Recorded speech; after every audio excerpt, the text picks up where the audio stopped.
My name is Tammy Moody, and this is my story. Okay.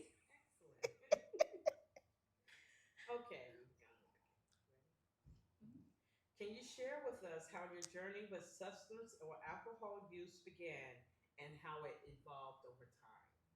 Wow. I am the second child of five, six, and my mother raised us. My father died when I was 2 years old, and my mother really did a great job in raising us with what she had.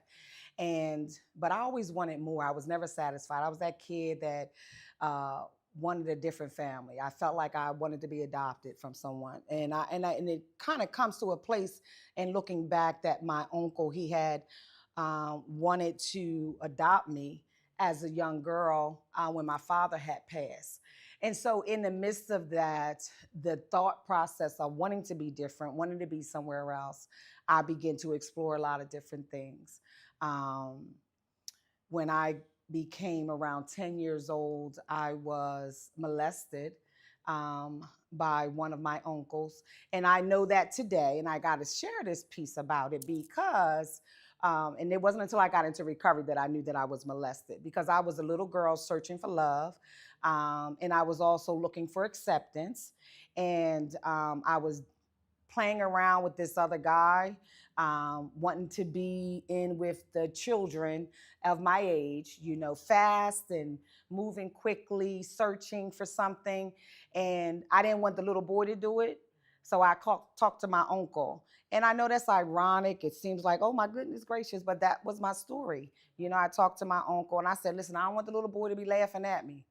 And I remember going on my way to school, and I remember he had a hot bath waiting for me. He had, some marijuana waiting for me. And the act began, right? And so from there, I used and I used and I used, right? And um, and I was very promiscuous after that, right? So addiction became my way of life. It wasn't even. No one really knew that I was in addiction because marijuana and drinking really wasn't that heavy of a thing back then. But that's what I was doing: sneaking and smoking and sneaking and smoking. Um, Completing high school barely by the skin of my teeth. Even though I was a great student academically, behaviorally, I began to get into a lot of situations that warrant me not to graduate. But the teacher saw so much in me that they pursued for me to take a correspondence course, and so therefore pushed me to complete my high school diploma. And in the midst of that, I was dealing with several different people. Being in addiction, it is a very chaotic experience. Um, I remember waking up and having to get it. And let me just say this: that I remember graduating from high school, and my graduation reward was for me to go freebase. Right, that was the reward, was to go to the house that they freebased at, and I went there. And I went there, and I smoked, and I smoked, and I smoked. And at that time, I was also dealing with an old head. I ain't even gonna say his name. I ain't even gonna say his name, but I was dealing with an old head and bootlegger and all that. I was in the whole gamut, and so my lifestyle at the time, it just became living to use and using to live. And so for years, even though I would go to work or I found a job here, I did this there, I pursued education, then dropped out. I was always still searching for something. I was still always searching for something, and I couldn't even pinpoint what that something was that I was looking for. But I used drugs, I used sex, and as a way of coping with life, with my emotions and my feelings. And so over the years, It was just a way of life. It was just a pure way of life for me. And the end for me was in 1989. 1989, um, I was uh, I was dealing with someone who was a drug dealer, and he had came home one day, and I had stumped all on his package. And what that means is that I put a lot of cut on the real stuff, and he found out, and his life was in jeopardy because the word on the street is you don't mess with the package. And so I went to church. I was a church person at that time as well. I went to church and I asked for help. And so the young lady who I love so dearly to this day, she said, "You need to go to detox." And I went to detox. And then going to detox, I was there for 7 days, came out of there. I was still working in a bar at the time. And at that time when I got out, I was telling people about getting clean. I was telling people that, listen, it's a new way of life, because now I'm clean. I want everybody to be clean. And so I got fired from that job because they said, you can't keep pouring water drinks for my customers. You can't keep trying to turn them around. But I was trying to help everybody because now that the light was on for me, it was a breath of fresh air of the possibilities of my life. Um, and so I got clean and I started the program of Narcotics Anonymous, and I've been in it ever since, 35 years as of May 20th of this year. And I don't take nothing back from my journey. My journey was necessary, from the molestation, from the fights, from the beatings, from the, running around in the street, everything was necessary for me to be who I am today. I've been in a lot of strange places. And I believe that when you are able to come out of it, you have a story to tell. And you have a hand to lend down to somebody who's needing to be lifted up. And sometimes I think it gets misconstrued because people have been in an addiction or they're in an addiction that they don't want help. Sometimes people need just someone to say me too. Right. And so someone being able to say me too and not turn their nose down on them in their demise or in their degradation of their lives or the dereliction that they're experiencing, it gives them just a win. Like there's a possibility that I can come out of it, right? And the lady who was at my church, and I'm going to say her name, her name was Pat Eastland. She loved me even in my demise. She loved me. She loved me unconditionally, and she set the tone for me to do the same for others. So, how did becoming a parent impact your relationship with substance abuse? Okay. And so let's talk about that. So, as a result of, okay. Okay.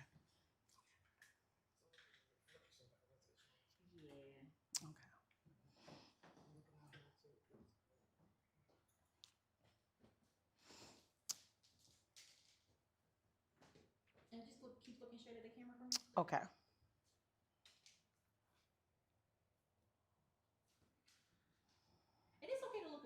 Okay. Like I'm like, but I understand. Okay. Should I repeat the question? No. Your question was how was parenting affecting my addiction or something to that Yeah, effect, how right? did it, Impacted. yeah, yeah. So the impact for me was I was never able to birth any children. My addiction led me into being very, like I said, very promiscuous, and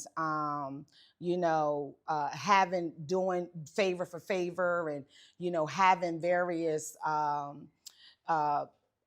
transmitted diseases that my ovaries were blocked.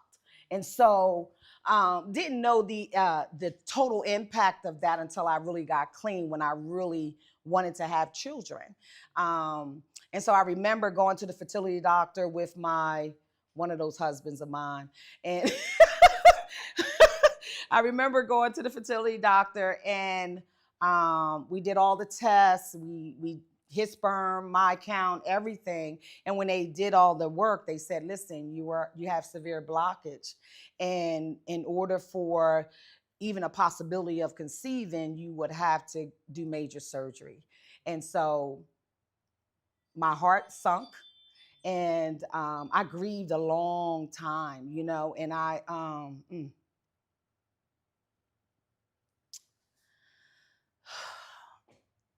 I grieved a long time about that, about what I did to myself in addiction.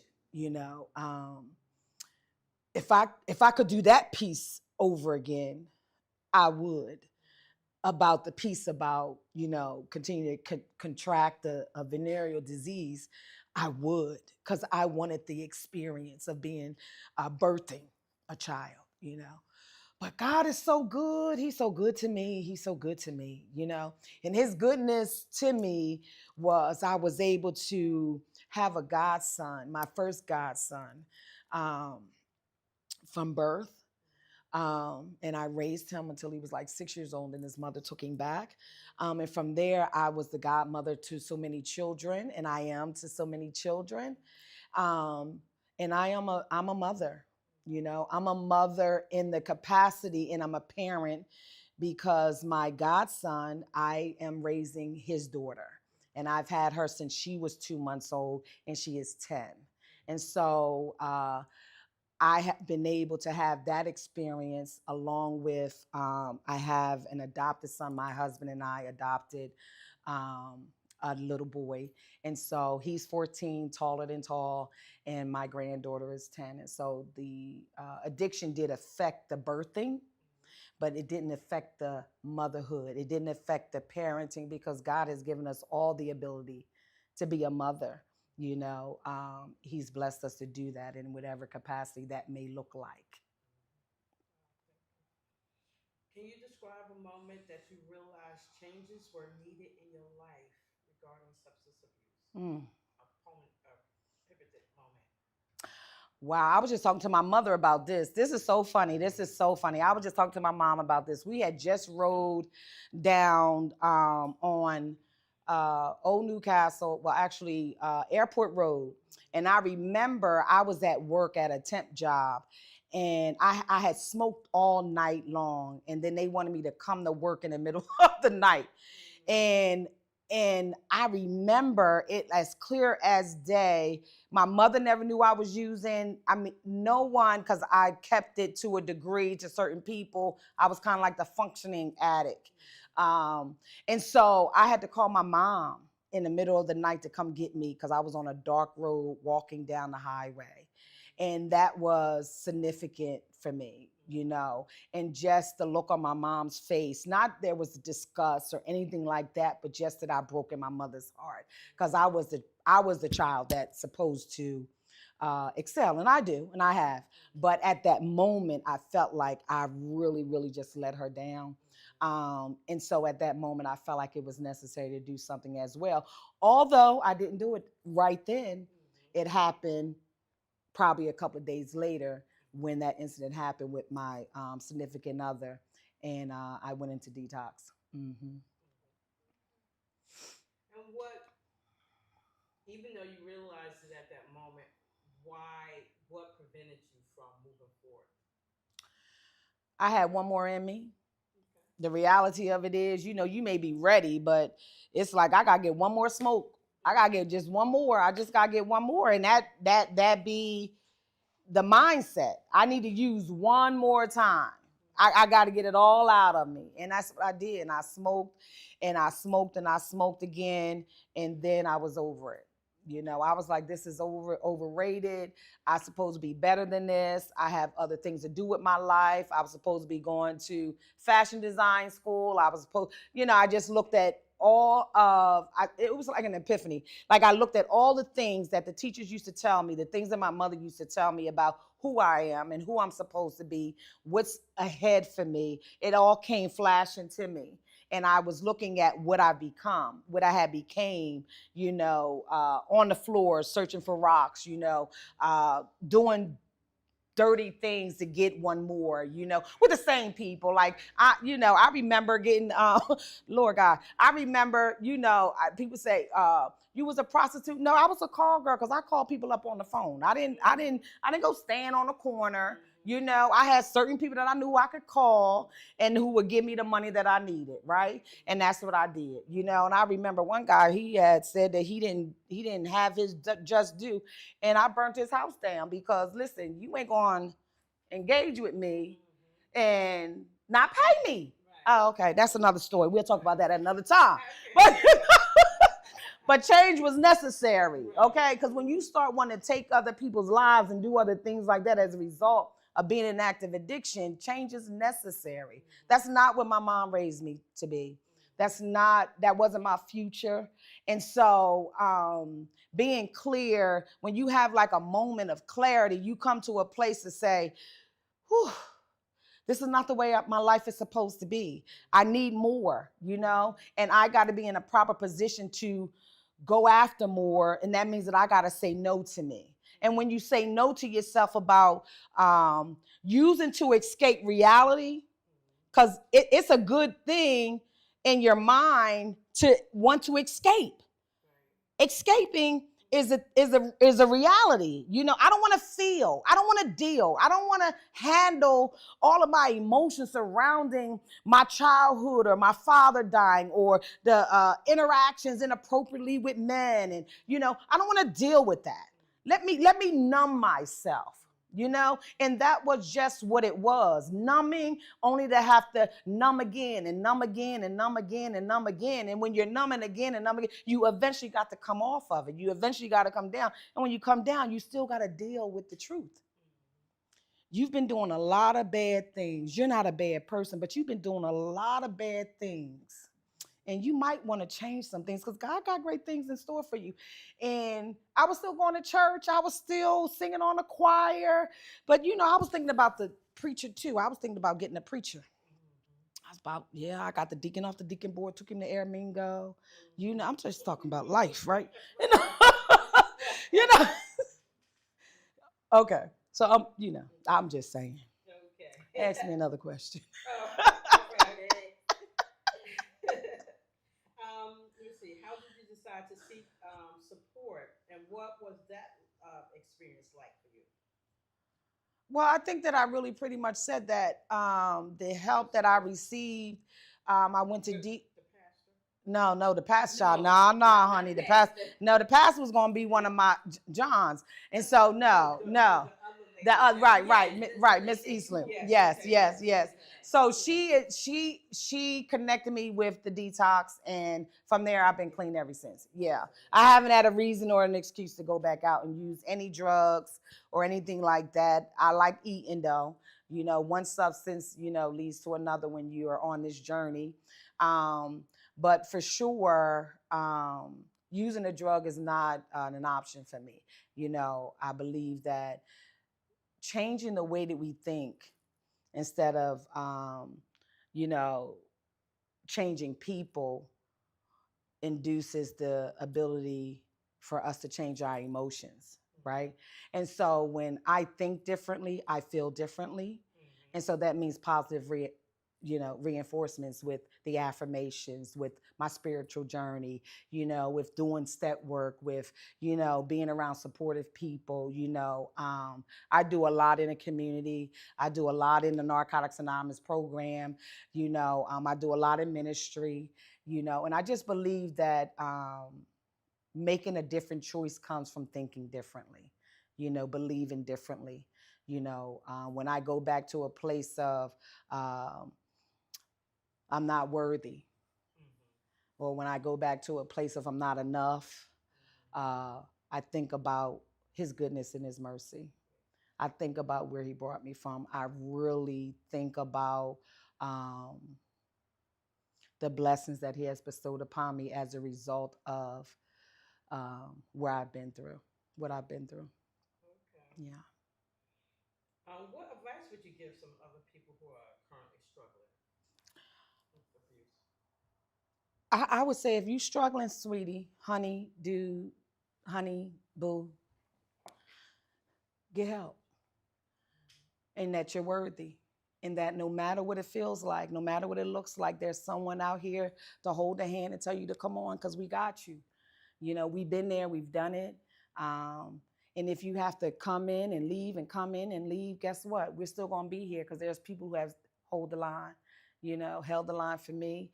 And I just believe that you have an opportunity to change, but you got to get in the posture of being willing to change. And that means you can't be around people, places, and things. You can't hang out with family members because I had to change all of that in the beginning of my recovery because everything was a trigger. And so you got to be willing to do that, you know. And if you are, then come on, let's go. We got you, no matter what it looks like, okay? What are some misconceptions you encounter about substance abuse that you would like to address? Once an addict, always an addict. I'm recovered. You know, I call myself recovered, but I still attend Narcotics Anonymous meetings. I still have to be in a posture of looking at myself daily. It's like in the Bible, it says, you know, there's a dying to yourself daily so that you can be one with Christ. It's the same thing with Narcotics Anonymous. The same thing with changing your behavior. You got to die from your old ideas, attitudes, and behaviors so that you can be in a new posture. That's just what it has to be. And if you're not willing to do that, then you'll run yourself back to the same old useless patterns.